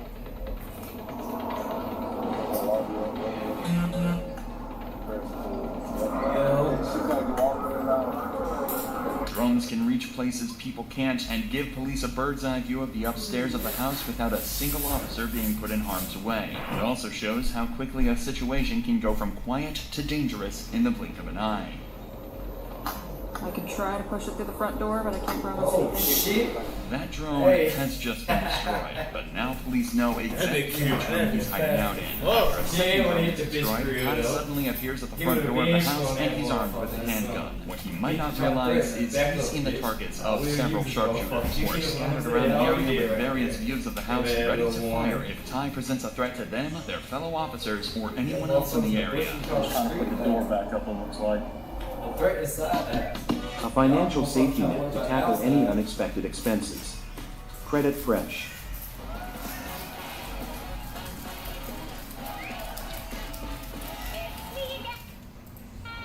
Gun in this left hand. Shot out. Shot out. He went back up the steps. That was just a warning shot, after one of the sharpshooters perceived Ty to be a genuine threat. But the warning shot did its job, and Ty retreated back into the house. After he returned upstairs, he called 911, initially claiming he'd been shot. It turns out he was lying, but during the same call, he told police he was no longer on Ty and had become Lucifer. I saw the police but he was holding that police. And the police shot him, he's dead. I need to make a police report. Okay, well, where are you at so we can make that report? I'm in heaven. Oh, okay. I'm a ghost. Yes, my name is Lucifer. This was one of 4 different personalities he's taken on over the course of this standoff, and in order to keep him talking, police will play along and call him Lucifer. But any hopes that they have of ending this standoff before nightfall are slipping away, as negotiations come to a standstill. Can I help you? Lucifer? Yeah. This is Hong. You okay? I know you are, yeah. I'm an angel. I'm trying to fuck up. Okay. I want to help you, Lucifer. Lucifer, where are you? He went upstairs and called you up for help. Ty may be in need of the kind of medical help that these cops can't give him, but that doesn't make the situation any less dangerous. It's now 10 hours into this standoff, and the tactical breaching continues. 2 vehicles in the driveway are removed to prevent the suspect from making a quick getaway, and more windows are breached around the house as the standoff goes into the night, where Ty continues with his bizarre exchanges with negotiators. I'm telling you, I'm an artist. I don't expect nothing but good things. Get out of my house. I don't need it to leave. Stop talking to me. Okay? I don't talk to the police. Yeah, stand by. Get the window open and we're looking out. Looking my direction. On the medical. Stop talking. You know what I'm talking about? It's illegal. My head hurt. Hey, Lucifer the devil. This incident has now been going on for over 13 hours, and tactical breaching has removed most of the doors and windows. Negotiations continue. If I was Mama though, yeah, I would have do the fucking line. Yeah, I ain't had to do all that. SWAT turned to their arsenal of other tactics to continue the effort to bring this standoff peacefully, including the smoke grenade. Alright, ready? Oh shit! Like, y'all ain't had to do all that now. The city going to pay me some money. What's on my front door? What the fuck? You feel me? Why y'all just can't buddy up to the front door? Go in that bitch, split ways like y'all do. Flashbang shit, more shit. Why is there a flashbang outside? When he threw that bitch. Might have been smoke. Smoke grenades can help create a visual barrier and disorient a suspect. The sudden, sharp sensory overload can lower the suspect's will to resist and encourage them to surrender peacefully. But the SWAT team isn't done yet and decides to enter the house to cut the power off.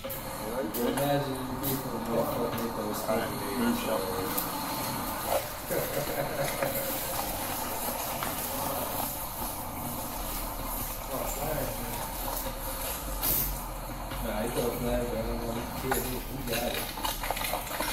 I don't even feel that shit for that.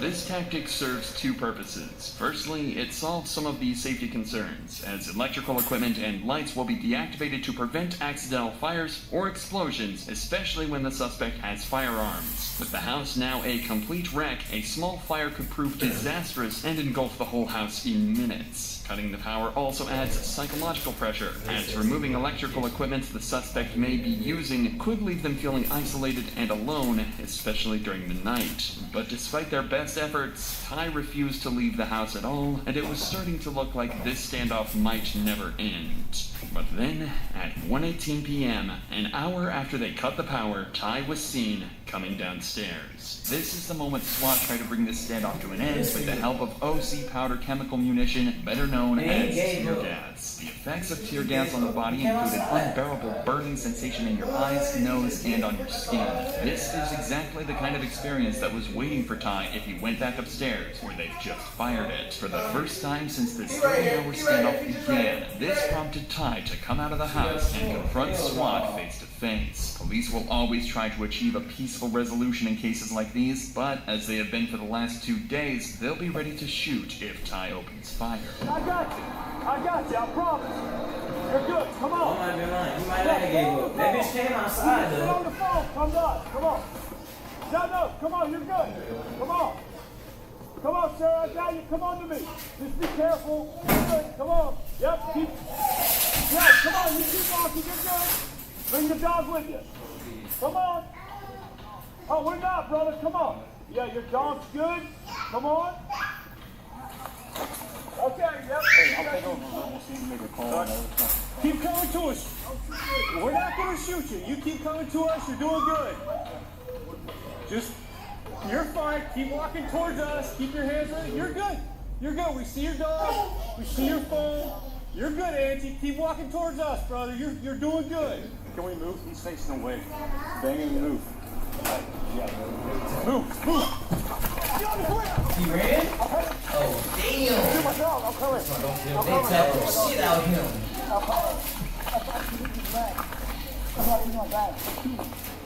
That's the handgun he's been concealing in his clothing and could have been used at any moment. This is a perfect example of a SWAT team who did everything by the book and achieved their goal of a peaceful arrest. It may have taken 30 hours for this to end, but by choosing the right moment, they brought this neighborhood's ordeal to an end with... Man, that shit was a waste of time. Oh, no, I'm saying, man, I thought he was going to be shooting. He was very soft. See, Danny actually went out with a fucking bang. I couldn't expect it. Danny got my hands off. He ain't cat. Danny ain't cat right. None of them officers.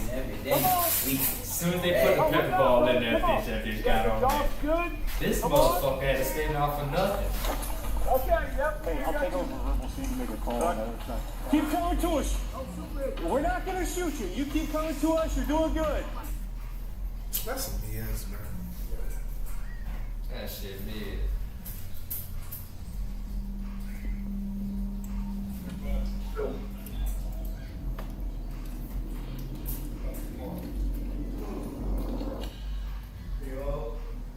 It's midnight at the Shady Oaks apartment complex. A resident is walking back to his apartment when suddenly... shot by an unidentified man.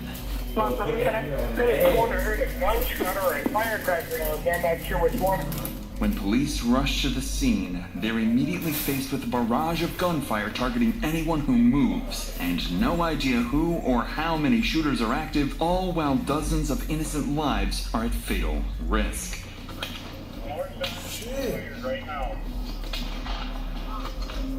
Just calm down. What kind of injury do you have? It's a gunshot. Okay. Who shot you? I don't know. Okay, it looked like a gunshot can't be that bad, brother. Acting like that. On the east side. Yes. Get over here. Get over here. Get down on the ground now.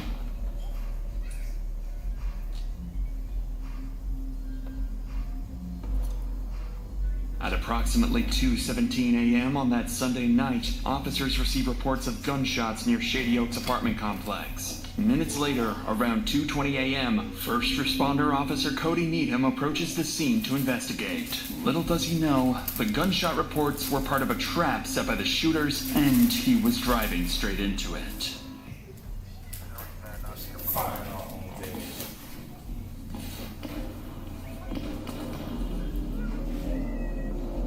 I think I've been shot. Moments after entering the parking lot, Officer Needham is struck by a bullet as multiple shots rang out and immediately radios nearby officers for backup. I'm going to the hospital. Dispatch, let ER know I'm coming. There was a rapid succession of shots. Do you know where it came from? It's back by Shady Oaks. There were more shots back by Shady Oaks. Okay, we need to get a perimeter around this building. Multiple units nearby are now en route to Shady Oaks. However, the scale of police response will soon grow much larger, as officers realize the severity of the situation and the danger posed to the civilians. But for now, as backup units head towards the scene, Officer Needham speeds towards the hospital, still uncertain how severe his injuries are. I think I've been shot. I don't know what the. While Needham receives urgent medical care, backup officer Christopher Deason and other units make their way towards Shady Oaks, completely unaware they're stepping into a deadly 8-hour-long standoff. In rapidly chaotic incidents like these, officers have no choice but to make split-second tactical decisions. To fully understand how police manage such dangerous situations, we'll follow every tactic and decision through every stage of the standoff. Starting with Officer Deason, who's just arrived on scene to a barrage of gunfire erupting unpredictably. We don't know what floor they're on. The shots were presumably coming out the front of the building.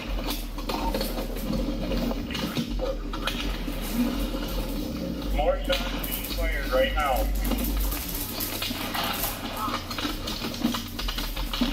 Go ahead.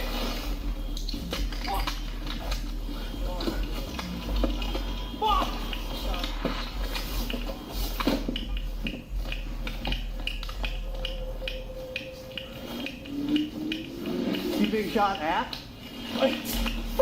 You okay? Just calm down. Calm down. The station.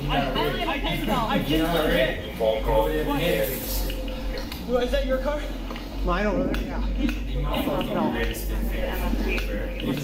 Officer Deason and other responding officers quickly take position behind a water pump house, located near the parking lot on the west side of the complex. But there's a more immediate worry weighing on the officers. Many civilians remain unaware and exposed, and every gunshot could mean another innocent resident being targeted. With dozens of innocent lives at stake, Officer Rasmussen and Tim Hart arrive near Deason's location on the west side, positioning themselves nearby to help scan the area and pinpoint where the gunfire is coming from. We're near the building. They don't know where the shot come from. And shit. Driving through that bitch. You see me out there flashing that motherfucker somewhere. They don't know where the shot come from. Shit, I ain't gonna do Me and Decent pull up here. It was what, 3-4 shots? And when I took up here before, we got shot at. So somebody's shooting out the window of the building. Chris, can you come over here? They're shooting at any law enforcement that comes through. If we go out any further, we're going to get shot at. If this is an active shooter, we need to get a team ready. We need to probably start dealing with it. At this stage, the situation facing officers is extremely dangerous. The Shady Oaks apartment complex contains approximately 126 units, and with near zero visibility and gunshots ringing out unpredictably, police have no way of pinpointing exactly where the shooters are located, whether they're barricaded, mobile, or roaming freely, or even how many shooters are active. What's more alarming is that officers don't yet realize they're dealing with a carefully planned ambush, and the next few minutes will make that terrifyingly clear. We want to get eyes on the building. We need to get cars there. We need to get back over here, right? Yeah, so we're probably gonna have to. Where the fuck is this guy? He's close.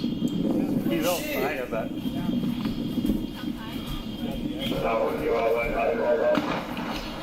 Okay.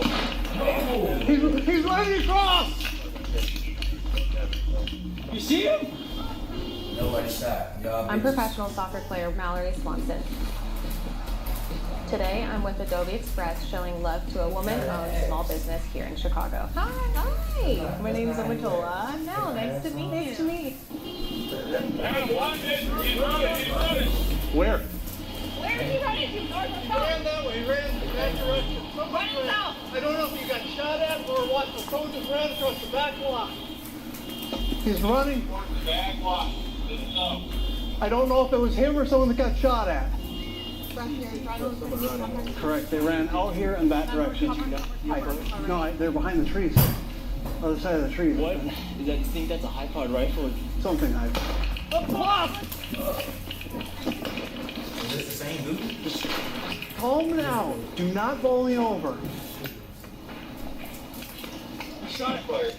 Shot at the tower. It's coming from the front of the building. It impacted the road on the report.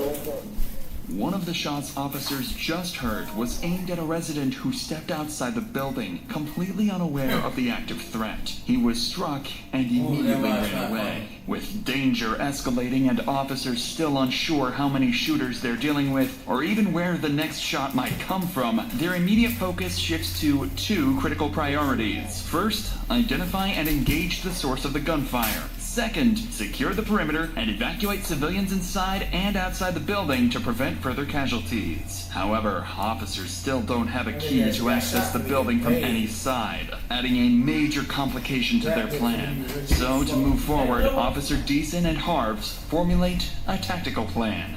One group remains in position, carefully engaging and distracting the shooters to pinpoint their exact locations and number. Meanwhile, a second group cautiously moves around the perimeter, evacuating civilians from areas exposed to gunfire. It's important to understand that incidents like these are not only traumatic for the officers working them, but they can often have the same effect on people simply watching these videos behind a screen, just like you.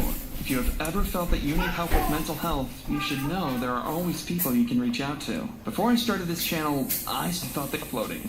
That's why the right is now it's 9 drop and begin sweeping the west side of the perimeter. With the shooter's identity still unknown, they have to treat everyone they encounter as a potential threat. Come here. Hey, come here. Do you have a key fob to the building? Yes, sir. Okay. Are you okay? Yeah, no, we're shooting me. We're shooting me. I took out the sidewalk and said, oh, you're very so scared. I love it. Surprising and both. Face me. I heard it. I stayed in my kitchen doing it. Here, I go don't back to have your a car. phone. Now. It's the second floor. So you think it's the I'm second pretty sure it's the second floor on the far side. Okay. Go back to your car. Stay in there, okay? Officer Rasmussen manages to clear this first encounter with a resident safely. But as he moves further into the parking lot, he spots someone he believes might be one of the shooters. Officer who? That's Rasmussen. Rasmussen.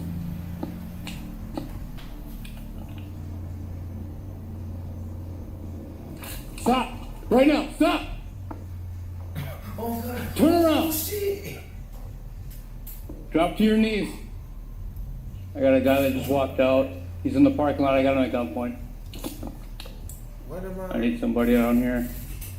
Stay where you're at right now.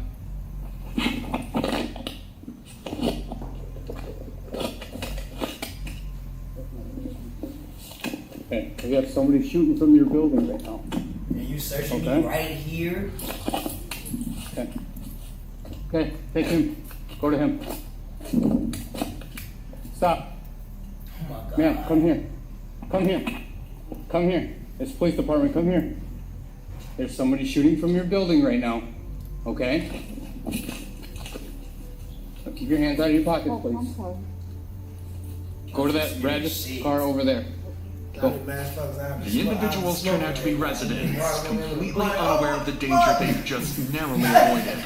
But Rasmussen's attention quickly shifts towards two more residents exiting from the back of the building, one clearly injured and struggling. Keith, you got up in the building? This way. This way.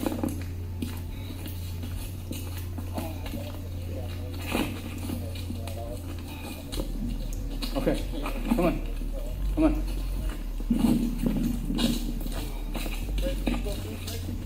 Okay, right here. No. I handed my phone off, so I have no way back. Okay, well, you're not going back in anyway, so you're fine. Are you hurt at all, sir? Or just the one? Okay. He shot you. Fuck. I'm right here. That light pole right there. The light. Okay. What kind of injury do you have? It's a gunshot. Okay. Who shot you? I don't know. I come out that door we just came out of, was facing that way, and that's when I got shot. Okay. Come right over here, sir. Just hop right into the back seat on that side. One of the civilians encountered by police is Shady Oaks resident Daniel Thorpe, the same person officers spotted running away earlier after being targeted by gunfire. Daniel is now the second confirmed victim following Officer Cody Needham. Unfortunately, they won't be the only casualties as the night continues. Get over here! Get over here! Get down on the ground now! Imagine being able to build an app with your name on it, just by thinking about it. Meet Base 44, a complete AI creation platform. By now, multiple SWAT teams have been requested to assist with the situation, but Daniel's close call underscores just how deadly the situation remains for the countless residents both inside and outside the complex. Many of them are still going about their night, not even realizing they're in any danger. Thankfully, Officer Rasmussen gained crucial intel from the woman he encountered outside the building. According to her, the shots appeared to originate from an apartment on the front side of the building, possibly on the second floor. But most importantly, she provides the officer with a key to access the building. With dozens of innocent lives still at risk, police urgently need to devise a plan to infiltrate the building and evacuate residents before the shooters have a chance to move positions, or worse, start targeting residents door to door. If the next steps aren't executed perfectly, the consequences could be catastrophic. With this in mind, Officer Tim Harves repositions to a parking lot near Giant Wash Skyline Express just southeast of Shady Oaks to meet with command, await incoming SWAT teams, and strategize their next move. We haven't been able to get... They were thinking maybe like second floor, but now Chris is saying there's movement on 7th, but there's movement all over if you watch those windows. Nobody's identified where or who. Once I get more SWAT bodies in, I'm going to start forming up some perimeter teams to take over on perimeter. I'm going to get snipers put up on the east side. Yes, yeah. So they can all the shots have been coming from the front of the building. By this stage, police have gained important but conflicting information about the shooters. Witnesses indicate activity on the second floor at the front of the building, yet Officer Deason's group has reported suspicious movement higher up, possibly as high as the 7th floor. With these conflicting reports, the situation remains risky and unpredictable. So, to gain some control, multi-jurisdictional SWAT teams are now en route to help secure the building's perimeter, deploy snipers, and infiltrate the complex to evacuate civilians trapped inside. In the meantime, Officer Christopher Deason and his group continue to hold a critical position at the West End, actively scanning the building to pinpoint how many shooters they were dealing with and their locations. Shots fired, shots fired. Nope.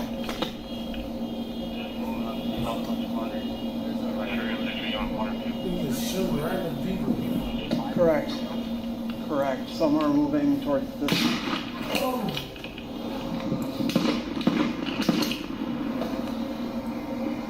That did hit across the street, right across the street from me. It sounds like a bird shot. While Officer Deason's team continues to hold their position on the west side, a critical oversight is exposed in the perimeter setup. Road closures intended to prevent civilian traffic from entering the active shooting zone weren't established quickly enough, allowing unaware drivers to slip through. This major flaw is about to lead to disastrous consequences. What? Well, don't go up there. Go! Go! Go! Go! Go! Get out! No! Fortunately, this first vehicle manages to pass without getting hit. But just minutes later, officers spot another set of headlights approaching, heading directly into the line of fire. Shortly and around 3.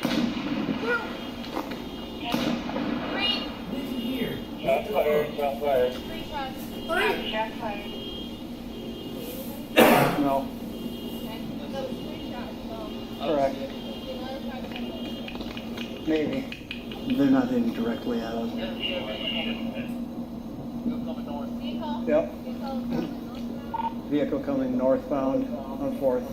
Officers quickly realized the rapid succession of shots was not directed at them, but at a civilian vehicle passing by the front of Shady Oaks.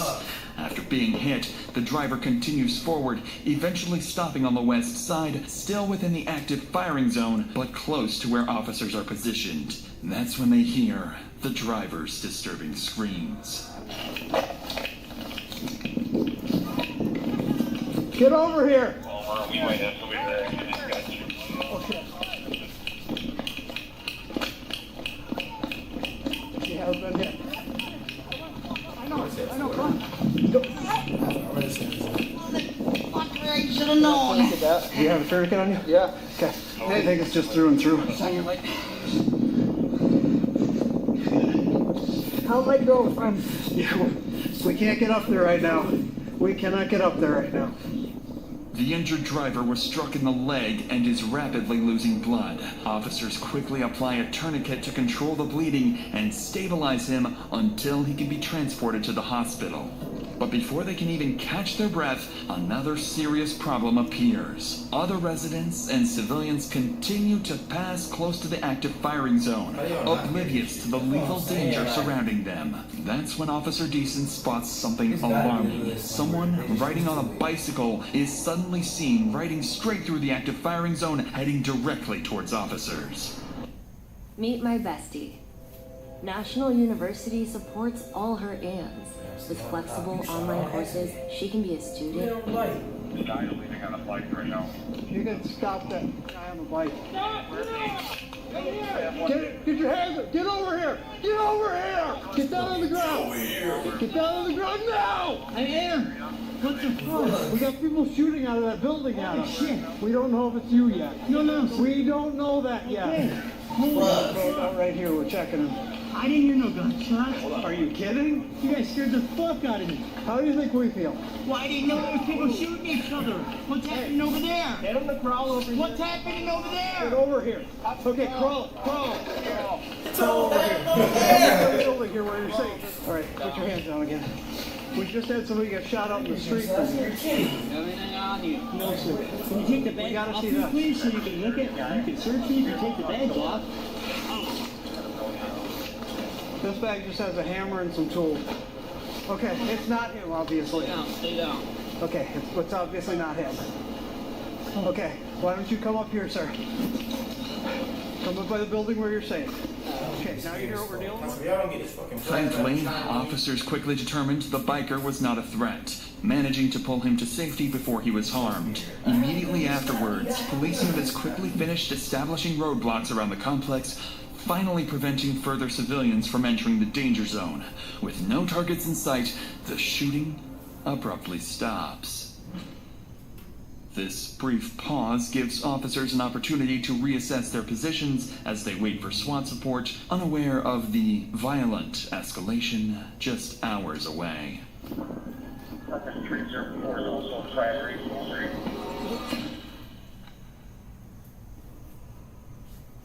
Do you think it's gone quiet because he just hasn't had anything to shoot at? Yeah, possibly.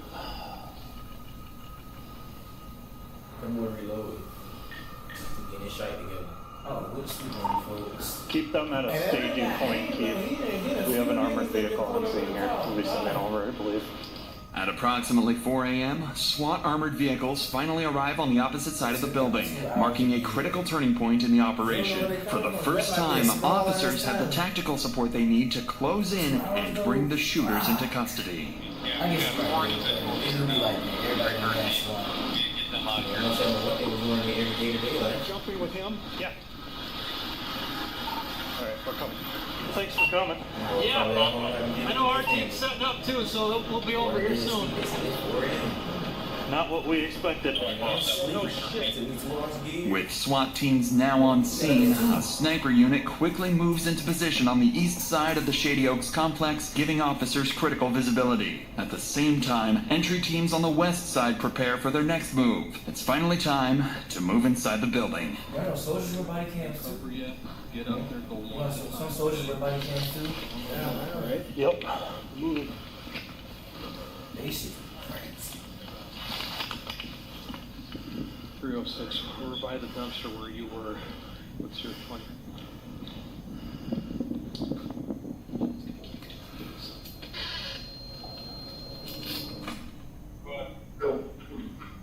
Uncle's gonna lose his shit. What the fuck? Whoa! Hey, bro, he was way too calm, bro. After carefully evacuating ground floor residents over the next 2 hours, SWAT teams successfully secure the lower levels, ensuring the shooters have no path to escape. As the sun rises over Shady Oaks, police gain a critical advantage: daylight. With improved visibility, they deploy drones overhead, giving officers a clear, real-time view of the complex. As the drone hovers above Shady Oaks, officers notice movement on the 3rd floor. Someone barricaded near a window in apartment 303. Snipers positioned across the street quickly adjust their aim towards the apartment, while officers remain on high alert, knowing other suspects could be hidden throughout the building. Over the next hour, tensions escalate as the barricaded shooter fires and destroys a police drone monitoring his position. At around 8 a.m., negotiation teams attempt to make contact, urging the shooter to surrender peacefully. But despite repeated attempts, he refuses to respond. That is a whole By 10 a.m., after over 8 hours of standoff and with peaceful options exhausted, an armored SWAT vehicle pulls up directly into the shooter's line of sight, preparing to launch enough tear gas canisters to saturate the entire apartment.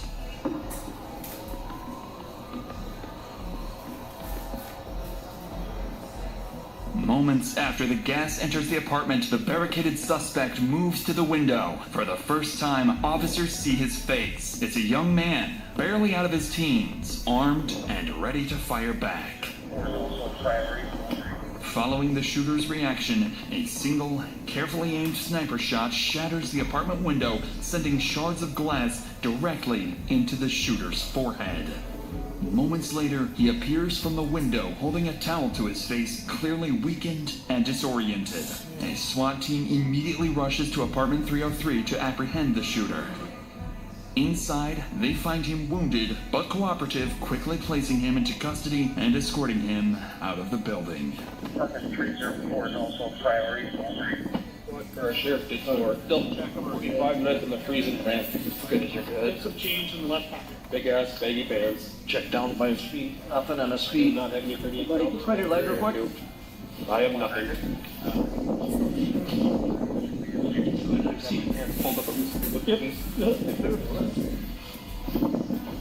Ow! Fuck. My arm. You want to switch out top?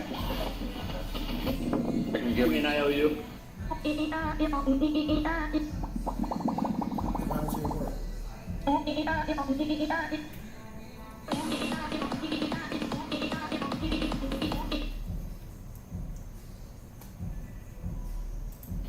The shooter is soon identified as Devin Matthew Wayland. Inside his apartment, officers recover multiple firearms, including the rifle used throughout the standoff. Officers continue to search the complex, and after a thorough sweep, they find no other threats, confirming Devin was the only shooter. As he is transported to the hospital for medical treatment, detectives begin rehashing details of the shooting. That's when they make a troubling discovery. The initial 911 call reporting fireworks had been placed by Devin himself. I could have sworn I heard a gunshot or a firecracker, and I'm not sure which one. Investigators quickly realized the call was a deliberate attempt to lure responding officers directly into his line of fire. Given the calculated nature of the ambush, they suspect that Devin may not have acted alone, that he could be linked to a larger threat, perhaps associated with an extremist group or a broader violent plan. With this in mind, detectives bring Devin straight into an interrogation room as soon as he is medically cleared, urgently seeking answers about his true motives and whether any additional attacks were placed. Hey, Devin. Hello. How are you? I've been better. Yeah, it looks like it. You doing okay though? Is that okay if we visit? Yeah. Okay. Now, let's back up to the day before of the incident and just talk to us about your day and kind of what's going on. Everything seemed alright, everything seemed fine. Okay. These ex-friends of mine, they wanted to hang out with me, and it was gonna be his girlfriend's birthday, 21st birthday, so they wanted to party and drink. Well, I do like a little code of discussion. I like to see people's views and ask them why they think of that so I can respect them deeper. Like political stuff? Yep. Okay. But it just turns out that they're ex-tweakers. I think one guy was tweaking there. This guy's name was Seth something. And they're all like they're saying I'm getting in their face and screaming at them. I'm partially deaf from working in machinery. I said, I'm sorry, I'll get down on my hands and knees. I'll show you I'm not being violent. And this woman was saying, get on my man's face. And I'm like, I'm not on your man's face. And you're saying, this is how I view about the situation, because how can I respect you? You've been nothing but nice to me. So she has until this point on. And Judd said, get on his face. I said, I'm not on your face. He pushed me. He was trying to fight me, so I fought him. And Jordan got on me and he tried fighting me, and he claimed he was trying to make sure there would be no fight to happen, but that was the last straw. And for some reason, I felt like because no one would believe my side of the story, I had my firearms out and ready to use, just in case anything did happen, which I didn't want it to, but I had an accidental discharge in my Mosin-Nagant rifle and had one bullet for it. I'm not Which sure. kind of rifle? Mosin-Nagant. Oh. That was a mental slip-up. I haven't been employed in a year. And my grandfather died 3 years ago. I just wanted it, and I didn't want to ever shoot a cop. That's why I surrendered. Were you aiming at anything? Hey, that bitch Just the car. Just the car. Trying to get the cops to come so they'd shoot me. I didn't want to shoot the cops. I didn't want to shoot anybody else. I just wanted to shoot the cars so that they would shoot me. But I couldn't self. It's against my own views. I would have to have somebody else me theoretically. So that's where that idea. I know it sounds really fucked up. I wanted to live. I tried telling myself this and that, but under last night's situation or ordeal, it just got too much to me too fast. So, do you remember what exactly you told the dispatcher when you called in? It sounded like there was a gunshot or fireworks or some type of discharge, like some type of fire shot. So when you use the word fireworks, would you mean fireworks from a gun or actually fireworks? I don't know. Did I say fireworks? Or you I don't know if I did. I don't know if I did. Perhaps the most striking thing about Devin's confession is his description of feeling trapped between a desperate wish to die and an inability to harm himself. A psychological state commonly known as tried by cop, where someone intentionally provokes law enforcement into using deadly force to end their own life. Following the interrogation, detectives determined that Devin Wayland acted alone, ruling out connections to any larger extremist groups. Devin admitted to intentionally provoking police to respond with deadly force, driven by anger and humiliation after an earlier confrontation at a party. Thankfully, the 3 victims wounded in the shooting, including Officer Cody Needham, would ultimately recover from their physical injuries. When Devin's case reached trial, Minnesota's Court of Appeals rejected the argument that his actions were solely driven by suicidal intent. Although Devin claims that provoking police into shooting him was his primary goal, the court found his broader actions of repeatedly firing at officers and civilians to clearly indicate a deliberate intention to kill or seriously injure others. Devin's defense team argued that severe mental health issues were primarily responsible for his violent rampage, but the jury was unconvinced, finding Devin guilty of 3 counts of first-degree attempted murder and 3 counts of second-degree assault. He was sentenced to 50 years in prison. Not everyone's life runs in straight lines. At Sophia, we get that. Our flexible, affordable, self-paced college-level courses help thousands of people just like you complete their degrees for only $99 a month. Truth isn't based on feelings. Are you ready for some uncommon sense? What do you really believe? and why? Let's challenge the narrative. Hi, Alex McFarland, inviting you to join us at the Alabama Theater in North Myrtle Beach on Thursday night, August 21. If you care about free speech, capitalism, and America's future,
He talking about you ass. It's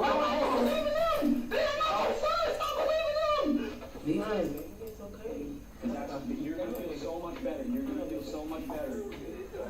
When they pull this GPS, will it show that you were at home in your bed, or will it show that you were somewhere else? That's the question that was asked. You don't know? That's very of you. I feel what I'm supposed to do. Right. I'm scared. There's somebody too heavy. Oh my God, Chad. Oh my So God. say that you just as guilty if you know who did it and you're not saying nothing. That's guilty by association.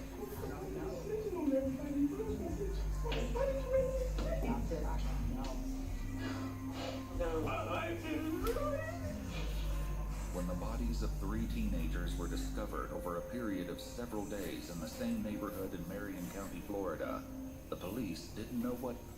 It's not just about saving time, it's about expanding what's possible. To think. This would set the tone for the rest of the case, as the emerging suspects all seemed intent on blaming each other. The identity of the Horse with no name, with the 69 gifted. Horse with no name. What quarter you in, double? W gifted, bro. Oh my God. Oh my God, he's a cop. What quarter you in, double? Video? Don't spoil What it. quarter you in? alleged perpetrator, along with the motive for the heartless murders. Horse with no name with the 69. Weren't wanted to believe.